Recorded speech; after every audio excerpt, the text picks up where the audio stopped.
আজকে একটি আয়াত নিয়ে কথা বলতেছি। আয়াতটি হলো সূরা আন-নাবার, ওয়াল জিবালা আওতাদা। আমি কি পাহাড়কে পেরেক হিসাবে, খুঁটি হিসাবে স্থাপন করিনি? এই জমিনের ভারসাম্য হলো পাহাড়, যেটা আল্লাহ তাআলা সূরা লুকমানের ভিতরে বলেছেন।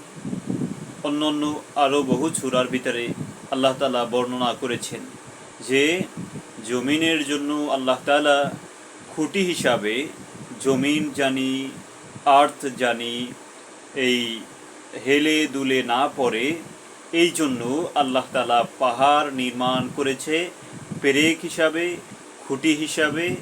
এই জন্য আল্লাহ তাআলা এটাকে সৃষ্টি করেছে। এবং আল্লাহ তাআলা বলেছেন যে পাহাড়ের দিকে তোমরা তাকাও, তার ভিতরেও বিভিন্ন রঙের পাহাড় রয়েছে, যেটাকে পাহাড়কে ইংরেজিতে বলা হয় মাউন্ট। ঠিক আছে, এর দিকে তাকাইলেই আল্লাহ তাআলার নিদর্শন, আল্লাহ তাআলার যে আয়াত, সেটা উপলব্ধি করা যায়। এই পাহাড় একদিন মানে এই ধ্বংস হয়ে যাবে কিয়ামতের সময়, এটাও আল্লাহ তাআলা কোরআনুল কারীমের ভিতরে বলেছে।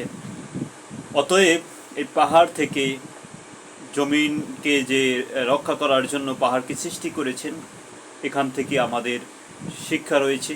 আমরা যদি এদিকে তাকাই তাহলে আমরা অবশ্যই এখান থেকে আল্লাহ তাআলার যে তিনি কত মহান, তিনি কত শৈলীলভাবে, সুন্দরভাবে এটা সৃষ্টি করেছেন, আমরা সেটা অবশ্যই উপলব্ধি করতে পারবো। আল্লাহ তাআলা আমাদেরকে সে বুঝ দান করুক। পৃথিবীতে বহু বহু পাহাড় রয়েছে, যেমন মাউন্ট এলিজাবেথ, তারপরে সৌদিতে রয়েছে ওহুদ পাহাড়, তারপরে এই জাবালে নূর।